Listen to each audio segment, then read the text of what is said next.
Good afternoon, this is Lolly with a planner video. I have the mini happy planner, and what I wanted to do was make this insert that's 2 pockets for my planner. So I'm going to give you the measurements, but also talk to you about how you can calculate this for your own planner. I just measured my page, okay, and all you have to do is double the width, okay? So like this is about 7 inches, I think. So it's 7 inches. And this I measured was 4.5. So that to double the 4.5, I make it 9. 9 by 7. That's all you have to do with that. And then the pockets are up to you as to how deep and how much space. I recommend 1 inch in between. So when we have this being 7 inches, if I take 1 inch away, that leaves 6. 6 inches divided by 2 pockets is 3 inches per pocket, okay? So this, if you will notice, I have fabric piping underneath the pockets. And I will give you a link in the video underneath here about how to do fabric piping on your paper.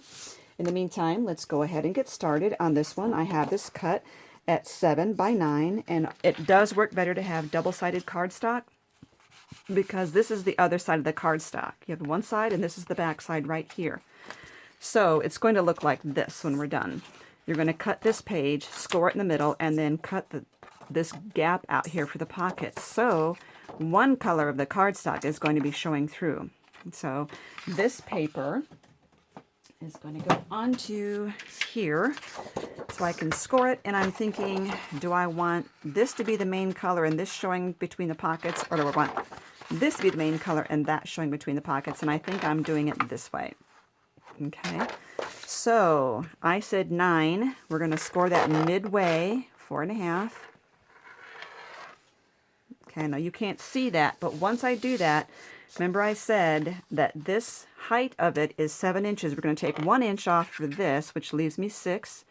So 6 inches between 2 pockets, that's 3 each. So I'm going to come 3 from this way, and I'm going to go down to this score line that I started right there.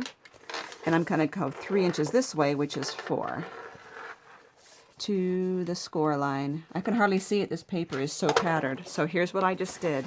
We scored it this way, and I turned it over, and now I scored 3 inches and at 4 inches. That's all I did.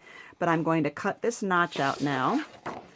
And get me some scissors that I can actually cut with that are sharp. Go up to that fold line, the score line. Okay, and cut that notch out. That's all we did.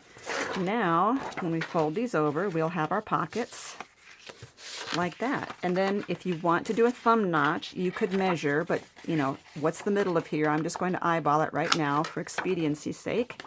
And one here as well. And so that's what you have.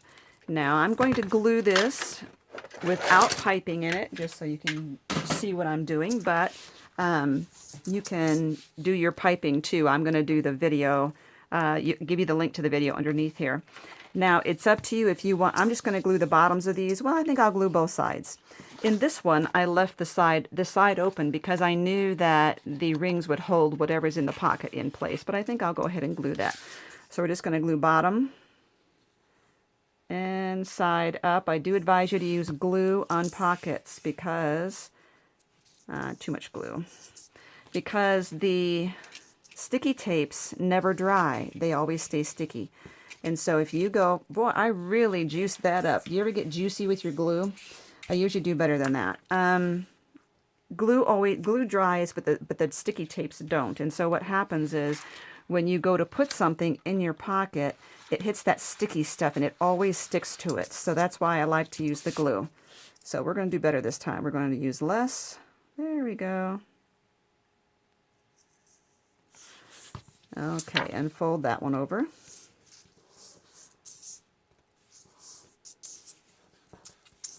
All right, let me cap this before I lose my cap.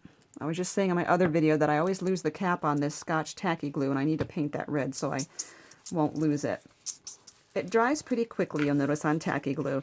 So there's your pocket right there, and you could actually punch either side. It doesn't really matter, but I am going to punch this side to go in a planner. Or, you know, if this doesn't work, excuse me, if I don't need this one, me, because I've already done this one, because this matches my planner, I can use this in a journal as well. So, but I love the fact that it's got these 2 pockets in 1 page, and it's made from the 1 piece of paper. I just think it's adorable. So just to rehash, you want to measure your page in your book. So this is 1 dimension of your paper, and then your other dimension for your paper that you're going to cut is your width times 2. If mine was 4.5, so I made it 9. Then once you have that cut, you score halfway on the long edge, right down there. And then you take 1 inch off the total measurement of the height. Whatever's left, divide that in 2, and that's how big your pockets will be. But if you would like, you could make 1 big pocket and 1 narrow pocket. It's all up to you. It's your project. Okay. And so watch for the link below on the video on doing the fabric piping on your pockets. So this one, like I said, I just did the fabric there and there, and I left the sides open. Love these, love these. I hope you can use those in your planners. And again, if you are on Facebook, you can follow me at facebook.com/lollypalooza or subscribe and subscribe to my blog at lollypalooza.net. And you have a wonderful day.